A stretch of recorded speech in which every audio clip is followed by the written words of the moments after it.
So we're going to get started here. Thank you everybody for joining us for today's special lunch with the friends, titled Ripples of Change, Climate's Impact on Water Quality in Manoomin. And we are joined today with Dr. Maddy Nyblade, who is an assistant professor of environmental studies at the State University of New York College of Environmental Science and Forestry, or SUNY ESF. That is a mouthful. She is also a faculty co-director of the Center for Native Peoples and the Environment at SUNY ESF. She studies the impact of environmental change on water and culturally important plants with Indigenous nations. Her presentation today is going to explore the intersecting impacts of climate and land use change on Manoomin, Psin, and wild rice based on research done in partnership with Indigenous nations. So if you would like to take it away. Also, if anybody has questions, feel free to put them in the chat. We want to make this more of a conversation, so we're able to stop the presentation, and Dr. Maddy will be able to answer any of your questions then. So, yeah. Well, thank you, Maggie, for that introduction, and thank you all for choosing to spend your Thursday lunch with me, sharing a bit about my dissertation work that I completed. So I completed my PhD last fall, so excited to share this work with you. And as Maggie mentioned, I'm now assistant professor at SUNY ESF, but this work is all based in the present day Minnesota and Wisconsin. And I'm now living in Syracuse, New York, and I'm currently calling in from the Adirondacks, so on Mohawk territory. So I saw some friends in the chat, and it's nice to connect with folks back in the Upper Great Lakes region, since I miss those places dearly. Yeah, I wanted to start by acknowledging that I'm on Mohawk lands. I'm a settler. I grew up in central Pennsylvania and had the privilege of working with Ojibwe and Dakota nations and Ojibwe intertribal organizations for my PhD. And the work is around wild rice, which the Ojibwe word is Manoomin, the Dakota word is Psin. And I'll be sharing with you the impacts of climate change and land cover change on wild rice, and thinking about the impacts of this and what we can do moving forward together. Just to quickly share a little bit about where I currently work, I work at SUNY ESF, which is, yes, a mouthful, the State University of New York Environmental Science and Forestry School, with the Center for Native Peoples and the Environment. And we work with the Onondaga and Tonawanda Seneca nations, part of the Haudenosaunee Confederacy, for technical assistance. We also have youth programs, and primarily work on Indigenous-led research to care and restore culturally significant plants, as well as many other projects that are ongoing that I'm learning about as I start this new job. The work that I'm sharing here today is a product of so many people, many students, friends, colleagues, Indigenous mentors, leaders, guides along the way. And so I want to acknowledge, while this work is part of my dissertation, it really is a reflection of efforts of many, not all of whom are pictured here, but a lot of them are. I'm going to walk through an overview of my talk, an outline that parallels the life cycle of Manoomin, Psin, wild rice, so that you can both learn what we're going to talk about today and the life cycle of this important plant. So Manoomin is an annual plant. It regrows from a seed every year. I relate seeds to values in my own work and this presentation. Values as the nugget of the kernel of that really guides and grows new relationships and projects for me and our collaborative. From these values, we build relationships and start to grow these relationships, just as Manoomin sprouts. And this happens in roughly April, as soon as the ice goes out on the lakes, even maybe a little bit before that. With a lot of work and care, these relationships can grow into spaces where we can share understandings. And so between the university that I was part of, the University of Minnesota, that research team, and tribal nations, we were able to build these relationships and share understandings across different cultural worldviews, Western or mainstream science, and Indigenous knowledge systems. And these understandings take a long time to grow. Manoomin is growing under the surface of the water through May, and then emerges in June as a floating leaf, a long, narrow leaf that rests on the surface of the water. This is a really delicate stage for Manoomin. It is really susceptible to fluctuations in water levels. A really abrupt increase in water levels at this stage can uproot the plant. High water levels can make it hard to grow and reach the surface. And so I'm relating this to the process in our collaborative work of creating questions. It's a really pivotal and important time in the research collaboration. We've shared understandings, but coming together and deciding on research questions really shapes the direction of where the project goes. And it's been important for us to center tribal priorities and goals in these research questions, not just researcher or university academic driven questions. From these questions, we employ methods and create new information and knowledge. I'm paralleling this to the flowering and seed growth stage of Manoomin. So after its floating leaf stage, it emerges in July and flowers as these beautiful purple little flowers. It's wind pollinated, and so I'm parallel this to also the method time of this work is a time of cross-pollination of ideas and ways of generating knowledge between worldviews. And then the seeds are formed and ready to harvest. You saw the opening slide is a picture of someone, I guess, did you say the director?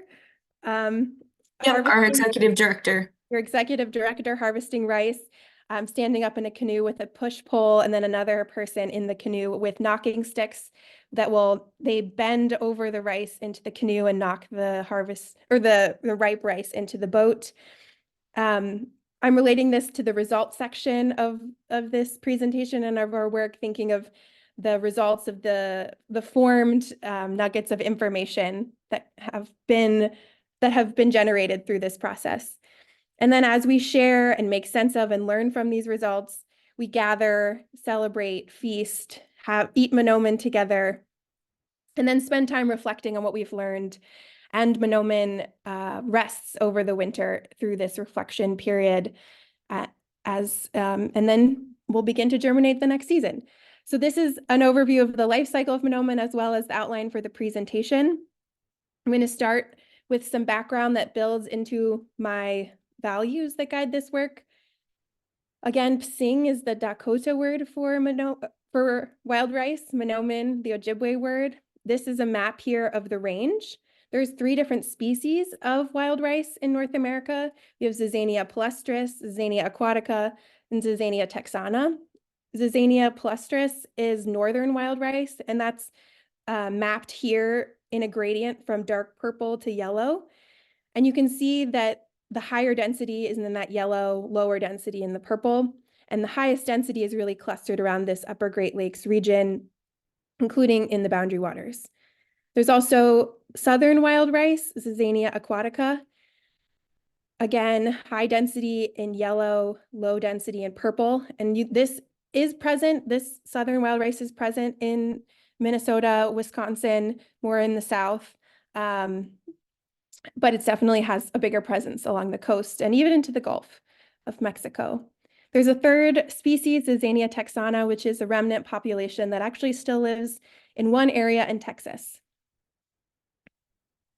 This territory is home to many others, including the Oceti-Sakowin nations, the Lakota, Dakota, and Nakota speaking people, as well as the Anishinaabe people, the Ojibwe, Odawa, and Potawatomi people, as well as many, many more indigenous peoples across this land who hold sacred relationships with Manoomin, Psin, wild rice through trade networks and other ways of connecting. And we all know that this is also shared home with the settler nation of the United States.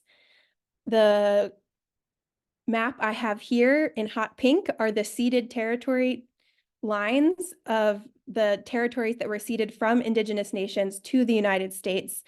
The eastern part of the US here is not shown because those territories were ceded with European powers and has a complicated history there, so not on this map. But this is to show this complicated, layered relationship of many peoples on this land and with Manoomin, Psin, and wild rice. So to zoom in on where we are or where you are, I'm now in New York, but again, the hot pink are the ceded territories. The pink here, the lighter pink are tribal lands, tribal reservations. The purple is low density Zizania palustris, northern wild rice, to yellow high density. And so you can see we are really in the heart of Manoomin Psing's homeland. Just to give a little bit more background on the land cession treaties that I have been mapping out for you, these are the treaties, the lands that were ceded in treaties between Indigenous nations to the United States.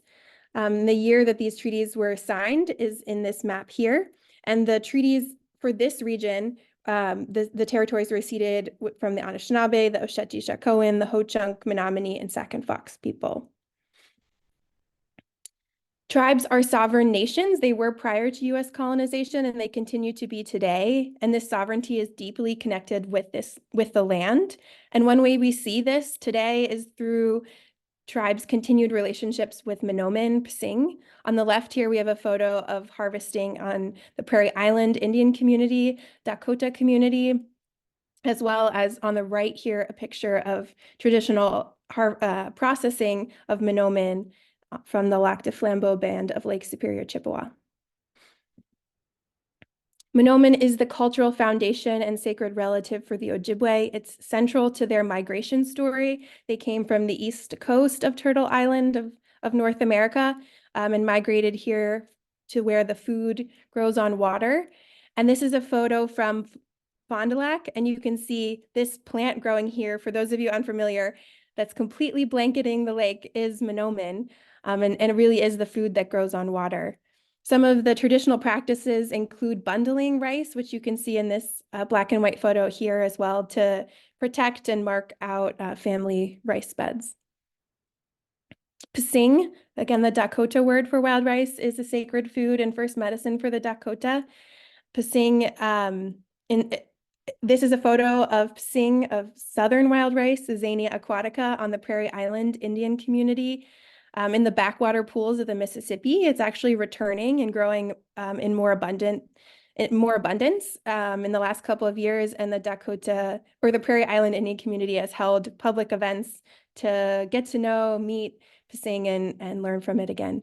And I had the fun time of paddling out there last summer. And importantly, these ceded territories, the treaties that were signed that ceded these territories also include and maintain, spell out that the Ojibwe nations, the Indigenous nations, retain the right to hunt, fish, and gather on these ceded territories. And this includes gathering wild rice. So Ojibwe nations retain the right to gather wild rice even off their reservation on these ceded territories. This is one example from the 1837 treaty. And lastly, as a piece of background, it's also important to recognize the position of the University of Minnesota in all of this. So again, this is where I did my doctoral work. This is where I was positioned when I was doing this research. And so we at the University of Minnesota have benefited and contributed from Indigenous land dispossession, Manoomin Psing habitat degradation, and wild rice cultivation and genetics research without full tribal consultation. And so there is this history of harm that the University of Minnesota is responsible for and is working to grapple with and think about just ways to move forward. So I encourage you to, if you're interested, look more into this. The Truth Project has a lot of information and there's a lot of work going on at different parts of the university to grapple with and move forward with this in a good way. And a lot more work to be done. So with all of this background, this really sets the foundation for how this research has taken place. And we are bringing together different ways of knowing between the University of Minnesota and the partnering Ojibwe and Dakota nations to understand and protect Manoomin Psing. And we draw on teachings from other Indigenous scientists and scholars. Here are two examples from Dr. Kyle White and Dr. Robin Wall-Kimmerer, thinking about how Western or mainstream science can be used to support Indigenous priorities, even though, as I have just shared, there's a lot of history of these types of scientific methodologies being used to support colonization to cause harm. But as Dr. Kyle White says here, there's no reason why these methods cannot be redeployed to suit Indigenous self-determination and support Indigenous sovereignty. And if we look towards Dr. Kimmerer's work, we can learn from her metaphor of the three sisters garden of bringing different knowledges together, where traditional ecological knowledge or the ecological sciences within Indigenous worldviews are the corn, the tall, strong sister leading the way. Western science is the beans. It needs direction and guidance in how to grow, but brings really useful and important tools to bear to support and collaborate with Indigenous knowledge systems. And then we have the squash that shade out other competitive vegetation and create that community where this collaboration can actually happen. And so drawing from these scholars, I view this work as grounded in values. From those values, we engage in community practices that help build these relationships and help us share knowledge between and across worldviews. From that shared understanding, we generate questions and hypotheses in this research collaboration, and then employ methods to answer those questions respectfully. And we employ methods across different knowledge systems, but we keep those methods within the knowledge system that they belong, employing the rigor of that knowledge system, and then bring the results back to the research collaboration to talk and share across different ways of knowing and make sense of and critique the results that we're getting and continue iteratively to grow the research process.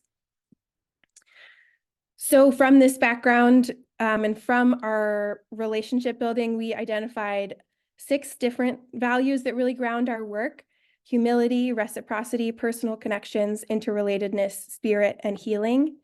And from these values, we engage in community practices, some of which include ceremony, visits to the field, going out paddling together, regular meetings as a whole project team, memorandum of understanding between the university researchers and tribal nations, emphasis and support for mentoring students, as well as hosting knowledge exchange workshops.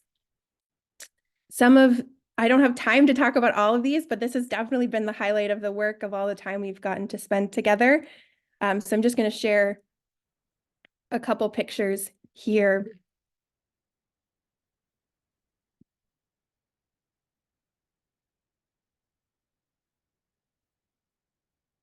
Of some of the time we've had the opportunity to spend together.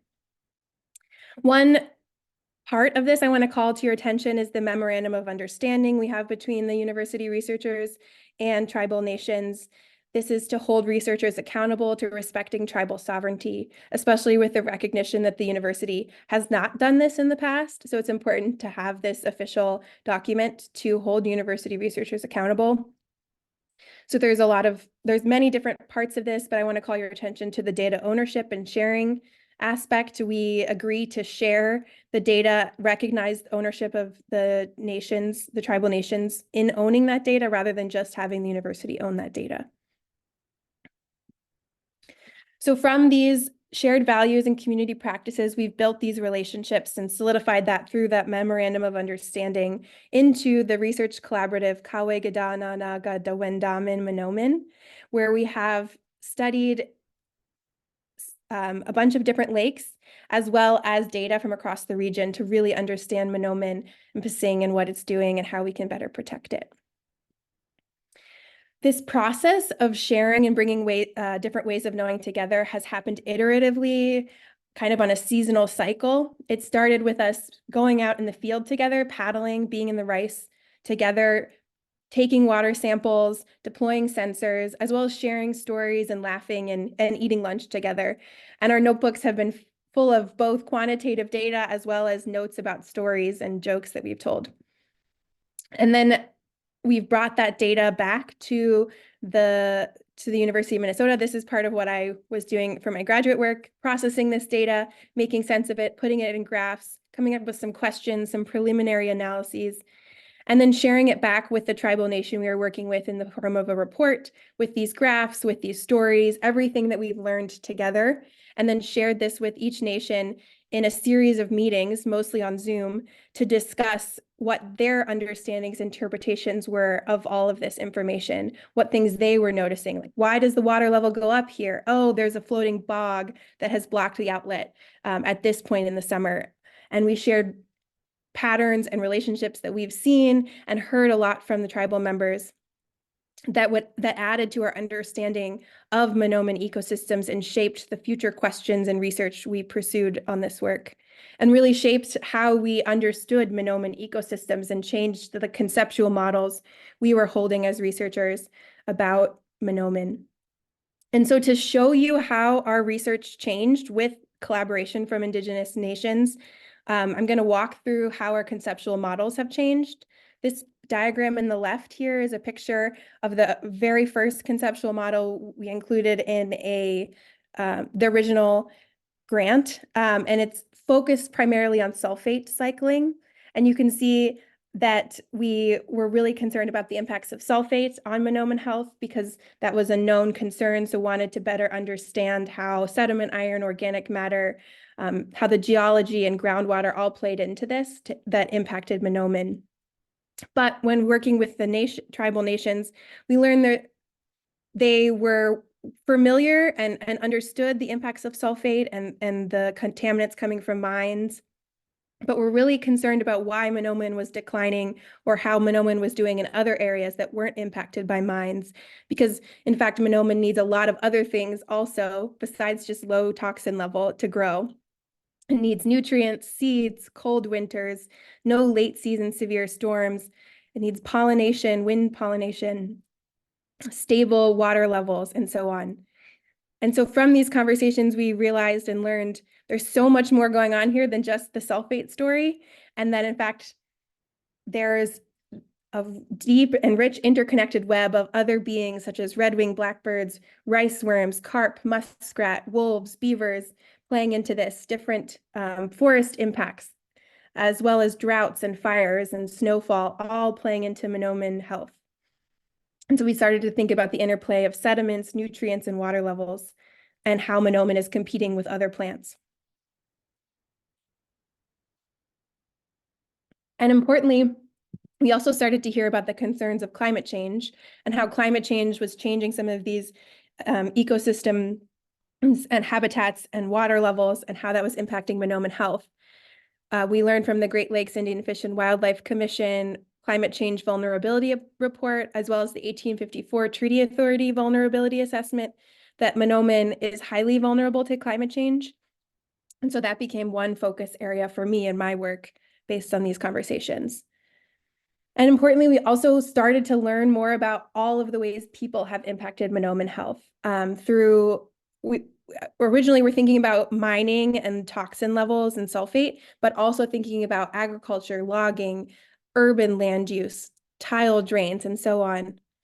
And importantly, we also learned from Indigenous nations not just to think of the negative impacts that people were having on Manoomin health, but also all of the ways that people have been taking care of Manoomin through respectful harvesting practices, sharing stories, working on restoration, education, as well as collaborative research and working towards having more supportive policies and laws to take care of Manoomin. And so you can tell that I spent a lot of time here drawing lines and showing how everything is interconnected. And I was really into drawing all these lines, and I would share this back with our team and get feedback and keep adding as we learned about more and more relationships. And one time when I shared this back with our group, one of my colleagues, Melanie Montano Nisogabokwe, shared that this was awesome, but not really grounded in an Ojibwe worldview. And it challenged me a bit because I thought I was coming to this and mapping out all the interconnections and really learning to value the interconnections that I was hearing from an Ojibwe worldview. But she challenged me to work with Bazile Panek to create a model that was grounded in an Ojibwe worldview. And so I shared with him the work I was doing, and he worked to build a conceptual framework of Manoomin health from an Ojibwe worldview based on the medicine wheel, which is a teaching with many, many layers but essentially it's 4 directions. Excuse me. In the East, we relate that to spring and the time of infants, the youngest beings. In the South, we have summer, youth. In the West, we have fall and adulthood. And then to the north, we have winter, and that's where we position the elders. And so he created this medicine wheel framework to understand Manoomin ecosystems in relation to my web model, where we have centered Manoomin's Minobawadaziwin, Manoomin's good life. And we think about how each of these 4 directions come together to support Manoomin's good life. In the East, we have Manoomin Ake, which translates from Ojibwe to the person who harvests wild rice. And so this is the direction we have people. And so we can see from the start with this model, people are included in an important part. But people are also in the Eastern direction, the direction of the youngest beings with the most to learn from all the other directions. In the South, we have Gedinawe Magdamin, all our relations. So we're thinking about the birds, the insects, the animals, and all of the other beings that support Manoomin's Minobawadaziwin. In the West, we have Earth, Aki, so earth, land, ground. So we're thinking about how does the earth, the sediment, the water, the climate all relate to Manoomin's Mabadaziwin. And then in the north, we have Manoomin itself. Manoomin is in the north as the elder, as the teacher and guide. Manoomin knows what it needs, and we are here to learn and listen. And so Bazil shared this with me, and I was really struck at first because I had spent a lot of time drawing a lot of lines, and I was just confused. I was like, where are the lines that show everything is interconnected? How would somebody looking at this medicine wheel know that everything is interconnected? And as I learned and thought more about this work, I started to realize that the medicine or the web diagram that I made was speaking back to a Western worldview, where the grounding assumption is that everything in our world is not connected. And therefore, I felt this need to draw out the lines showing that everything is fundamentally interconnected. Bazil's work, on the other hand, is grounded in an Ojibwe worldview with the understanding that everything is connected. And so when you start with that understanding, you can come up with a different model that doesn't need to have all of those lines, but instead has this organized or this view here that really speaks to the intelligence and wisdom within an Indigenous perspective. And I think both of these models are useful. They speak to different worldviews, and I've come to think of them almost as like 2 sides of a piece of embroidery, where this is the organized and neat side, and then you flip it over and you have all the messy strings if you're not very good at embroidery and you have a mess on the back. So I think these 2 models speak to different knowledge systems, different ways of knowing, but both hold a lot of truth and wisdom. And Joe Gravine, one of the tribal members that we work closely with, really summed it up when he said, Western science is like slicing a pickle or cucumber. To go study it, you miss the whole broader picture of what you're researching. And so I see this original question of sulfate cycling as just a mere slice of the whole medicine wheel and understanding Manoomin. So for my research, for my PhD, from this medicine wheel model, I organized 4 different questions to pull together some Western science research to answer in collaboration with tribal nations. The first question, looking to the north, just how is Manoomin doing? How is it changing across the region? Looking to the west, what are the impacts of climate and land cover on Manoomin? And then to the east, what are the impacts of these changes on harvesters? And how do we take care of Manoomin? You can see that the medicine wheel shows a gap in my research right away, which is that I'm not thinking about other beings. And so that's the beauty of this medicine wheel model, and also speaks to the need for other research and the value of some of the research that other grad students are doing on our project who are looking at other beings. So I pulled together tribal, state, and federal data from across the region, a lot of different sources. Specifically, I want to emphasize that I use a lot of tribal data. So tribes have been monitoring Manoomin and Psin for a long time, several decades, through plot level surveys as well as aerial surveys. And I was really fortunate to be able to use this data to answer these questions and have it be part of my PhD. So we see if we pull all this data together, we can make some pretty long plots of all of this data. The bottom graph here is from the Great Lakes Indian Fish and Wildlife Commission, and they've been collecting data for a really long time. So on the x-axis here, we have year, and then on the y-axis for all three of these graphs, we have the total number of Manoomin stocks. So the scaled up number of all of the Manoomin in that lake. And then each lake is a different color here. Each water body is a different color, and then they're all stacked on top of each other for each of these sets. And so just by looking at this, you can see overall there's a decline in time through the region, but you can also see that there's a lot of variability. And traditional ecological knowledge shares with us that there is a natural variability to Manoomin, and other research has shown that this is likely due to internal nutrient cycling within a lake, and so it's a natural process. But this makes it hard to know and quantify the decline because there's this natural variability. And we see with time series analysis of this data that about 2/3 of these water bodies do have significant multi-year cycles. So the traditional ecological knowledge shares this finding as well as other Western science of growing Manoomin in mesocosms or bucket experiments. So if we look at this data and try to come up with trends through time, I used a statistical modeling technique that allowed me to pull out averages and account for all of the variability across these different water bodies and that natural inherent variability to show that there is a statistically significant decline in Manoomin across this region. So on all four of these graphs, we have time, year on the x-axis for the top two.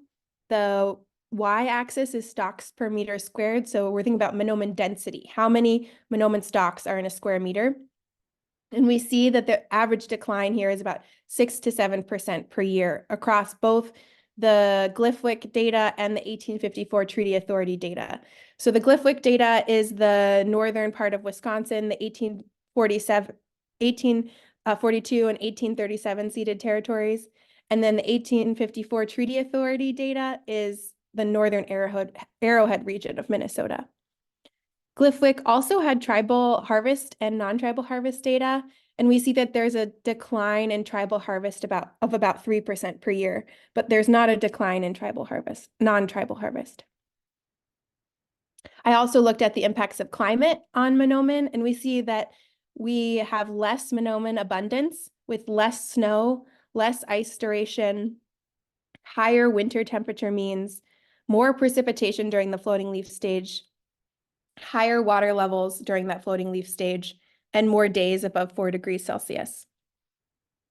And if we look at what climate change is doing, we see a reduction of snow, a decrease in ice duration, an increase in winter temperatures, an increase in precipitation, especially during that early summertime, that relates to higher water levels. And we also see more warm days.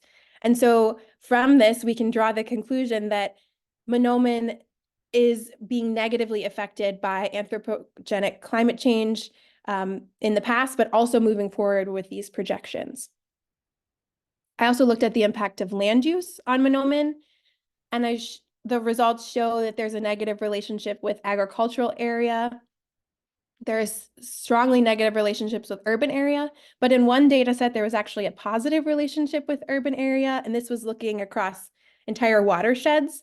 And so this is curious, not what I expected, but it could be because people have naturally chosen to live in areas at one point where there was a lot of rice, and these are just legacy trends, or people are actually helping rice when they share a larger watershed with that rice and taking care of it, or another reason. So that was a curious finding. But largely, if you look at smaller scale, urban area is negatively impacting wild rice. We also see a negative relationship with the number of dams in the watershed. and a positive relationship with evergreen forests. And if we look at how land use has been changing, we can see that since the onset of European American settlement, we have a tremendous amount of dams that have been put in this region, 5,710 dams that have been recorded, as well as the decline of forests, especially evergreen stands. And this is partially because of deforestation, but also fire suppression, and as well as an increase in urban area and pasture and cropland, and a decline of grasslands. So this land use change has moved in the direction that negatively hurts Manoomin, or negatively impacts Manoomin. And to tie this back to harvest, we see that increasing the stock density of Manoomin, so that's on the x-axis here, we increase the amount of pounds harvested per trip until you get to about 250 stocks per meter squared, and then it starts to decline, but there's a lot of variability here. I think this decline happens, I don't know if we have too many harvesters in the audience here, but when Manoomin is really, really dense, it is pretty hard to harvest. I had some trouble last year in some really dense Manoomin. So it's possible that like when you're getting over 250 stocks per meter squared, it's actually pretty hard to get more Manoomin. So, but generally with increasing stock density, you have increased pounds harvested.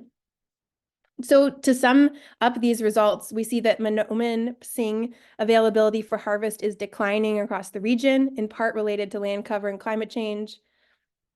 Climate change will continue to negatively impact Manoomin density, and this decrease in Manoomin density results in less pounds harvested.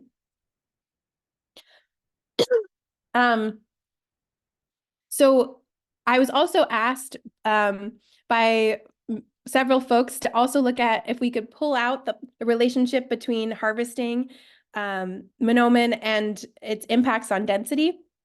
And from the data available, we were able to show that the harvesting doesn't necessarily have a negative impact. In fact, it might have a positive impact on Manoomin. So on the x-axis here is pounds harvested per trip the previous 2 years. And then on the y-axis is present harvest. So there's a positive relationship here suggesting that pounds harvested the previous 2 years positively relates to pounds harvested present year. So there's at least not a negative relationship, but potentially previous harvest might support present harvest. And this could be for a number of reasons, physical reasons of harvesting helping Manoomin, as well as an increased relationship with the lake and more stewardship and caretaking by people. And so from these results, this brings us to thinking about how, while we recognize Manoomin is declining, and that is really tragically heartbreaking with climate change and so on, there's also a lot of leadership and wisdom from Indigenous nations about how we can work together to protect Manoomin in the face of this climate change and land use change. And some of the pictures here are of different efforts from different nations.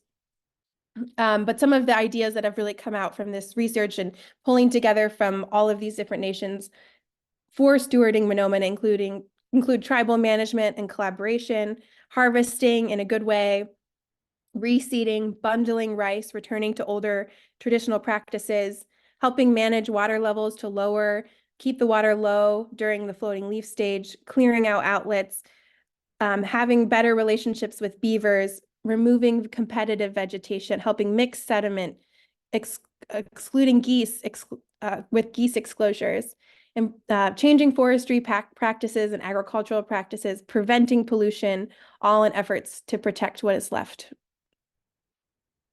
So we were able to share this work with the wider community and continue this conversation.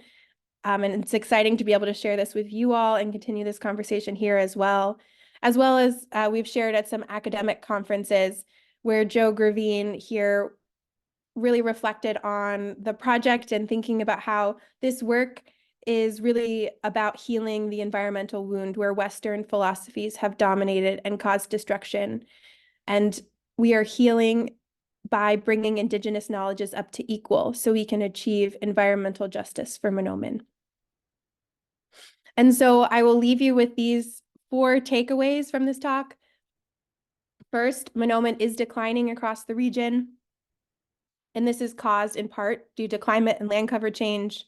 This reduces off-reservation harvest by Indigenous people, a right guaranteed by treaties, and humans can restore and care for Manoomin as Indigenous nations have always done, and we should really look towards their leadership and follow their guidance on how to protect Manoomin moving forward.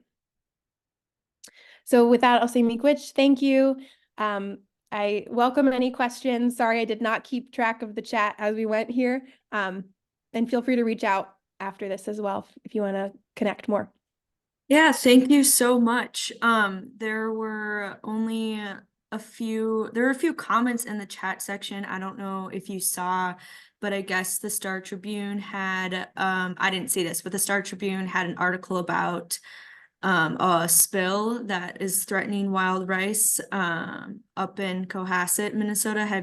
Did you hear about that at all? I have not, but thank you. I will read more about that. Yeah, thanks, Mike, for putting that in the link to the article in the chat. Does anybody have any questions? Oh, here is one from Scott. What is your overall vibe check on the future health of wild rice? My overall vibe check. I think it needs our help and support and caretaking now more than ever, and it is declining, and climate change is a threat as well as land use change. But I think there's a lot of wisdom in Indigenous knowledge holders about how to protect Manoomin, and so I think I have hope if we are working together and really centering tribal priorities and wisdom in this, that we can take care of Manoomin and keep it around. But I think it needs all hands on deck to help make sure that that happens. A question that I have, so as a non-native ally working with the tribes in your research, what is one of your biggest takeaways for maybe people who are looking to be a better ally themselves in working with Native communities? Yeah, that's a great question. Something I'm continually learning more and more about. I think starting to understand where you are, the lands you're on, and what Indigenous nations land you're on, and then understanding the history, and then how to protect and support and respect tribal sovereignty of those nations. So Indigenous nations are sovereign nations, and they hold rights as nations hold. And through research, through other forms of work, I think it's common as non-native people to not even realize this and potentially inadvertently disrespect tribal sovereignty, think that you're doing a good thing and not even realizing how much harm or what kinds of legacies of harm you're part of unknowingly. And so really doing your homework and understanding how to respect tribal sovereignty in your work, whether that's if you work for a government agency or any land management organization, doing your work to consult tribal nations early and in the beginning of the work. If you're just consultation, if you're going to do research on their lands or near their lands, reaching out, starting to build those relationships, being really patient, showing up where you're invited, if there's public events, attending those, starting to build those relationships, but foregrounding that respect of tribal sovereignty. Yeah, thank you. We got a few other questions come through the Q&A. Jackie is asking about the research of the negative impacts from the dams, assuming those are human-made dams, and do you look at natural beaver-made dams separately in your research as well? Yeah, really, really good question. Yes, those are human-made dams, like on the Wisconsin and Minnesota DNR database of dams. And the question of beaver dams is a really important one. And beavers and Manoomin have lived together for a long, long time.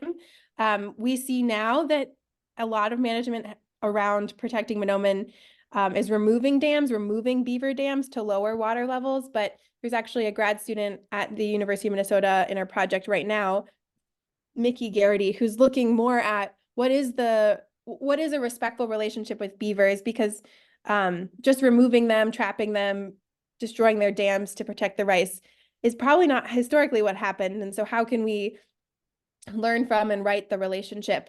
And I have my thoughts about this. And I think, if we do look at historically how many beaver dams there were, beavers flooding more and more areas. While right now, when we flood a lake, it raises the water level and makes it so rice is not as habitable for rice. If we have, and we think about beavers across the landscape as they once were, we probably would have a lot more shallow waterways because of the beavers, and a lot more habitat for rice. And so I think we're at this interesting place where the relationship is somewhat broken, and we need to think about the role beaver play in supporting Manoomin. And I'm excited to see what Mickey and others share with us as they continue to learn. Yeah, cool. Okay, so next question.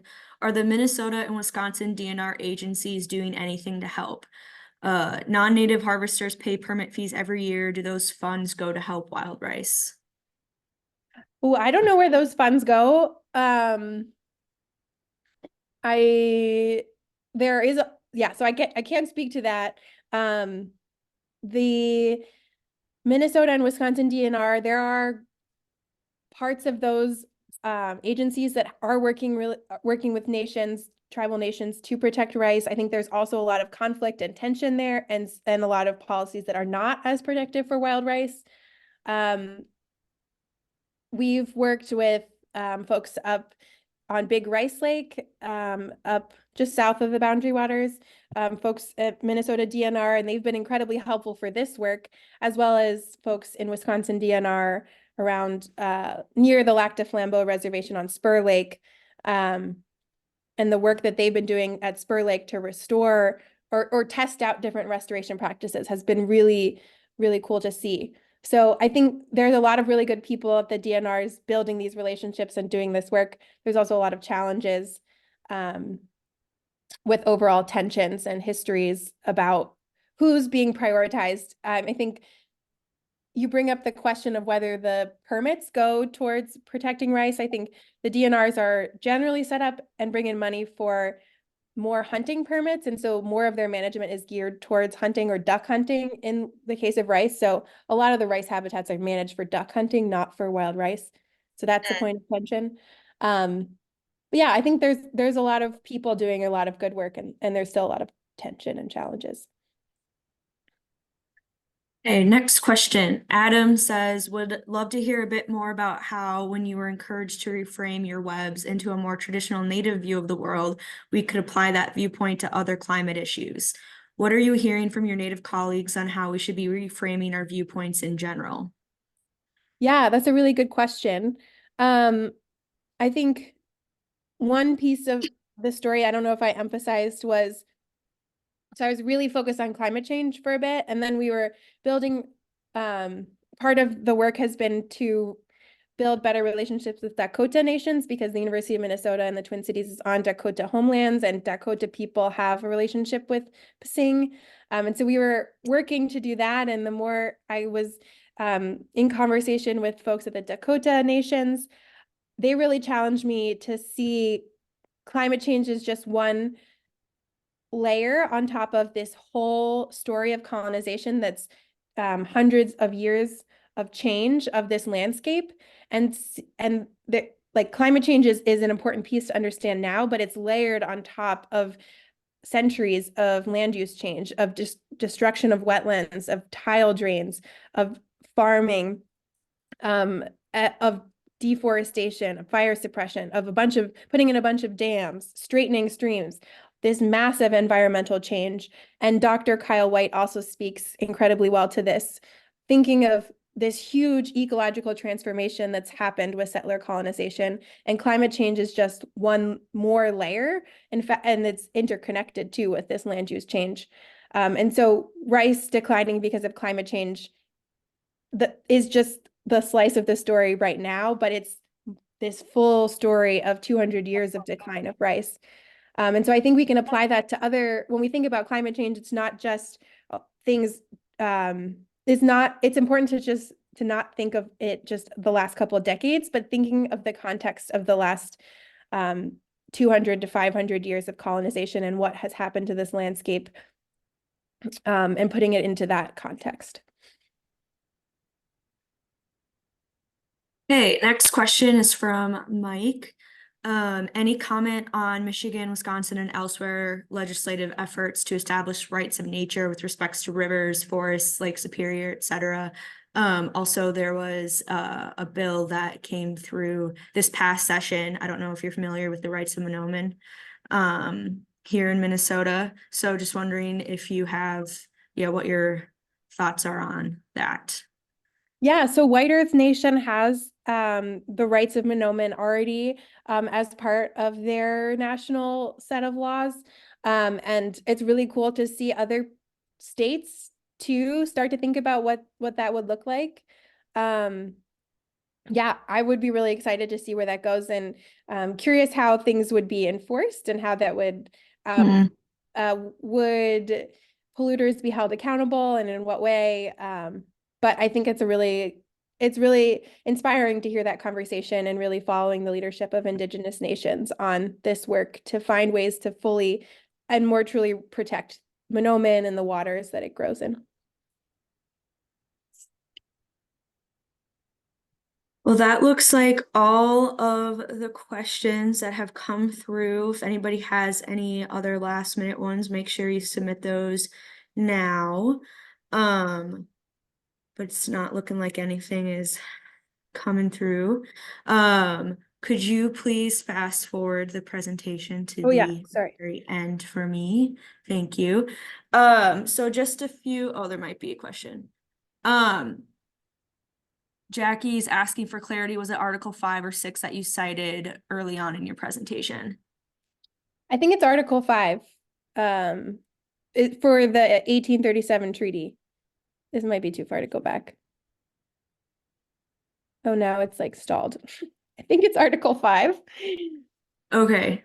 I can also, we can look back maybe after, and I can get back to Jackie too. Since now I don't interested. even know if I can go to your, oh, there we go. Okay, cool. So just a few announcements. First of all, thank you for your presentation, Maddy. Very, very appreciative of your time. And it looks like all of our audience members are also very appreciative of your knowledge and your work in this area. Just want to tell everybody who is in the Minnesota area or is going to be at the Minnesota State Fair that we will be at the Minnesota State Fair all 12 days. Our tent is near the north entrance gate. Please come visit us. I know a lot of you on the call are also volunteering for me during that time, so thank you. I'm very excited for that event to be coming up close to us now. And then also, as a reminder, our Prove It First Coalition meeting, our next one is going to be Thursday, September 12th from 1 to 2 p.m. on Zoom. And you can email me if you are interested in joining in on that. And we're also going to be having a bike ride called the Grand Portage Bike Ride with Minneapolis Cider Company on October 5th. And more information with that is on our website. So that starts and ends at Minneapolis Cider Co. There are 3 different routes for different difficulty levels and distances. So be on the lookout for those emails. And thank you everybody for coming. Thank you, Dr. Nyblade, for your presentation. Again, if you have any questions, please feel free to email me, maggie@friends-bwca.org. And as usual, this is recorded, so everyone will receive a recording of this presentation if you registered for the webinar, which all of you did. And it'll also be posted on our YouTube for later viewing. So thank you everybody for joining, and I hope you have a great rest of your week.